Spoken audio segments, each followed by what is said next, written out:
Всем привет из Москвы. Я сейчас нахожусь около здания МГУ. Позади меня новое здание, построили в 2005 году. А напротив, конечно же, шедевр. 1950 год постройки. Это здание интеллектуальный центр «Фундаментальная библиотека». И пойдем с вами сегодня от здания МГУ по Нахимовскому проспекту в сторону рынка Черемушки. Снег метет, снег идет, все белым-бело. Погода сегодня, по ощущениям, минус 15, градусник там говорит где-то минус 12. В общем, здание у меня, видите, по левую руку, небо голубое. В общем, погода для того, чтобы гулять. Кому интересно, это у нас Ломоносовский проспект. А я почему-то Нахимовский проспект говорю. Нахимовский проспект туда дальше. Посмотрим, как меняется город, что вообще меняется. Это тоже, кстати, университет. Это все новострой. 2005 год по сравнению с 1950-м, наверное, считается все-таки новостроем. Москва застраивается. Видите, там вдалеке идут стройки. Солнышко выходит. В той стороне за этим зданием еще одно здание МГУ. Тоже 2005 год постройки. Ломоносовский проспект 25. Какой-то жилищный комплекс.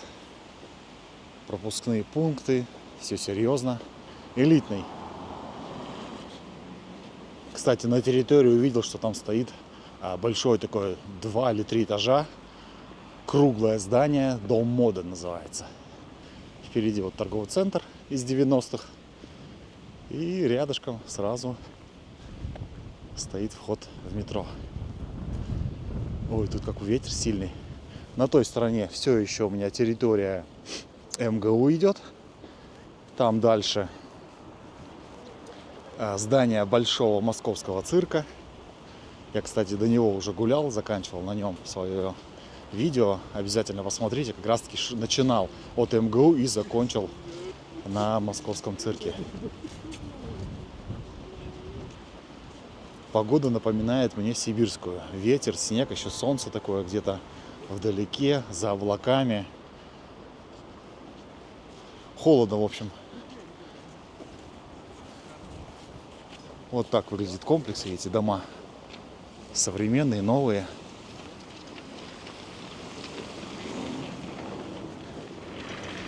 И торговый из 90-х. Мне вот такие строения напоминают реально торговые центры из 90-х. Смотрите. Можно перекусить. Завтраки грузинские. Ресторан Кинза. Хинкали от 60 рублей. И вот станция университет.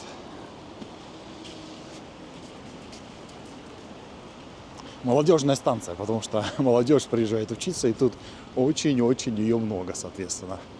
На той стороне депо трамвайное. И мы с вами идем дальше. Как раз таки сейчас пересечем вот этот большой проспект. И нам рукой подать до рынка.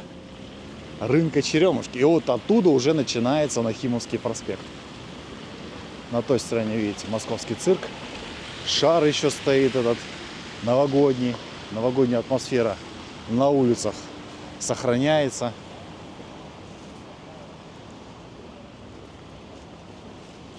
Площадь Джавахарлала Неру названа в 1982 году в честь выдающегося политического и государственного деятеля Индии. Друзьям из Индии привет. Московский цирк большой. Здание МГУ. Вон шпиль торчит. Метро. И мы с вами движемся дальше. Кстати, вот здесь павильон. Видите, написано «Самса». Раньше, говорят, Очень вкусная была самса, продавалась там. Сейчас вроде как закрыто. Трамвай, вот он сейчас круг даст и остановится. Надо мне как-нибудь заглянуть вот в такой павильончик. По пути буду идти. Обязательно где-нибудь уже, наверное, в следующей прогулке постараюсь найти что-то подобное. Испробовать все-таки местную самсу. Сравнить ее с кыргызской, бишкекской, самаркандской. Узбекская самса — это, конечно, нечто. Она, если еще на слоеном тесте, вкуснотейшее блюдо. Я самсу очень люблю. Ну, кто не любит мясо, да? Вот, кстати, трамваи стоят. Такие 4 выстроились на старт. Кстати, можно на трамвае доехать до рынка. Что-то я задумался. До рынка можно доехать. Вот здесь уже город другой, да? Посмотрите. На той стороне дома, по этой стороне.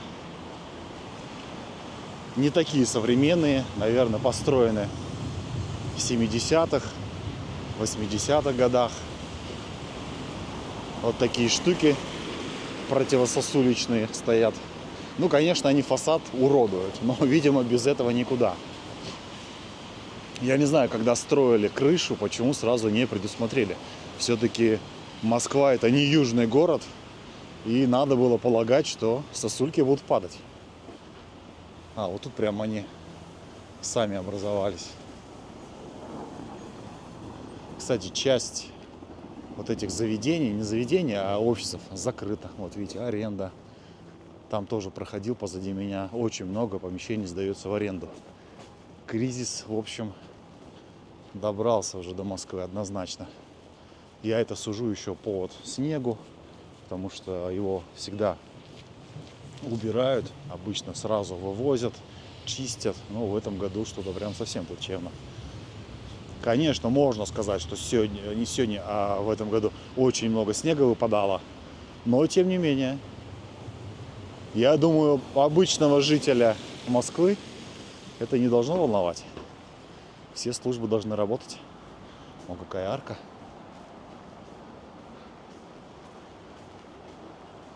Но я продолжаю дальше и дальше идти. Это вот сколько тут? 7, наверное, 8 этажей. Это уже более такое, тоже современное. Ну, как современное. 80-е. И вот на той стороне, посмотрите, какой красивый дом. Прям заморочились. Наверху беседочки такие. Я не знаю. А, это, наверное, двухуровневые квартиры. Да. То есть вот это как 3 башни. Это, наверное, трехуровневые квартиры. Ну и 4-я еще, вот правая. Интересно бы туда заглянуть и посмотреть на Москву. Вот я дошел до театра сатиры.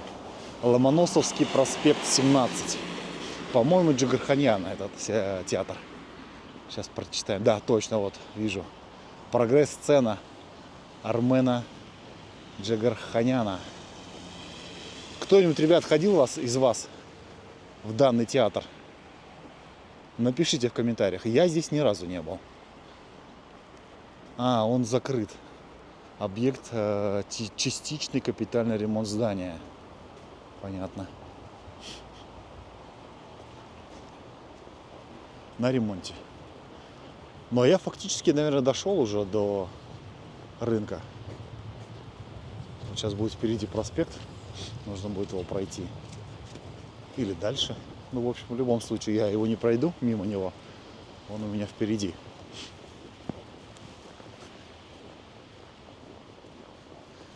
Снега, конечно, в этом году, да, очень много. Чересчур прям много.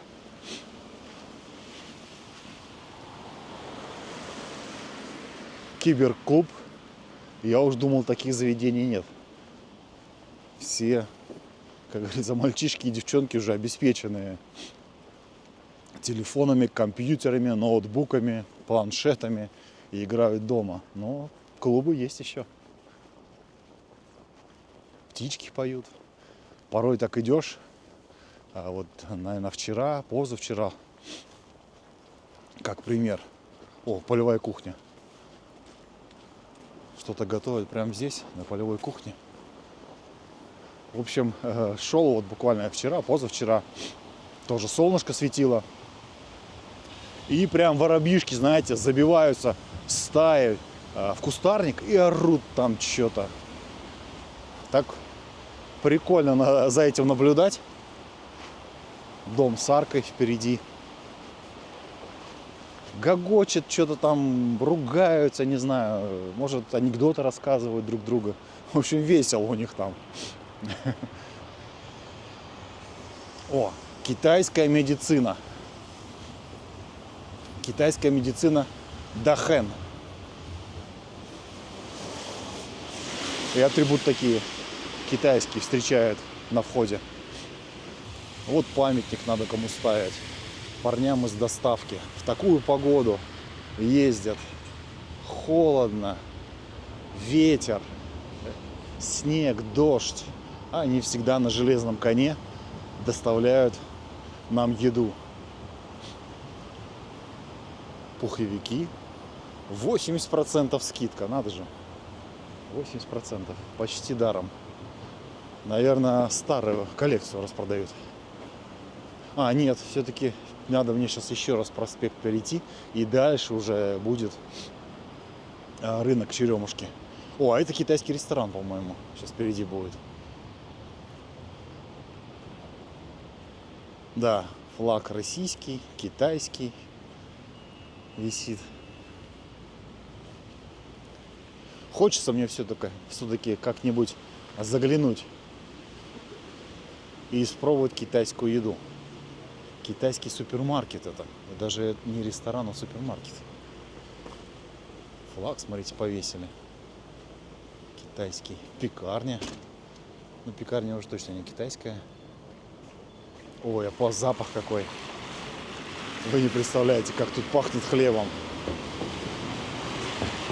Интересное решение. Крыльцо поставить. Площадь 60-летия СССР. Названа в 1982 году. Ну, значит, и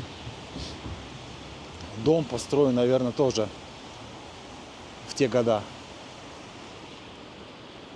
Но классно сделали, что лестницу раз на второй этаж под нежилое.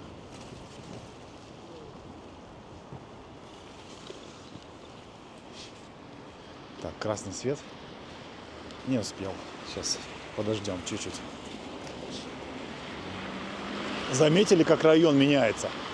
То есть мы начали с МГУ, потом идут новостройки, а здесь уже вот именно 60-е, 50-е, то есть позади нас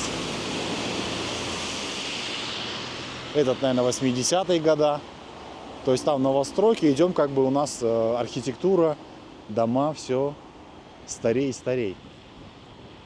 Старше и старше. По факту мы сейчас идем с вами и наблюдаем Москву без прикрас, такая, какая она есть, естественная, обычная, как и другой, любой российский город со своими достатками и недостатками. Также есть и грязь, и мусор валяется. В общем, вот она, настоящая Москва. Она вот здесь, не на Красной площади.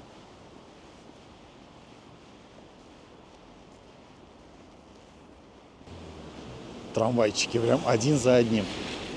14-й, а за ним 72-й, что ли, или 71-й. А, вообще Т1. Метро Университет.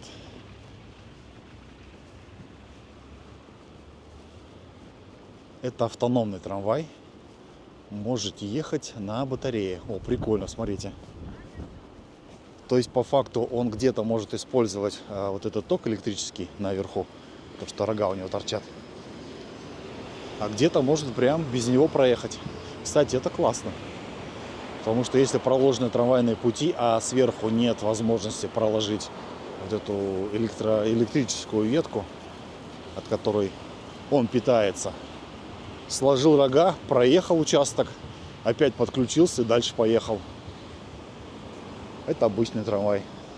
Номер 39. Вот такие стеклянные остановки.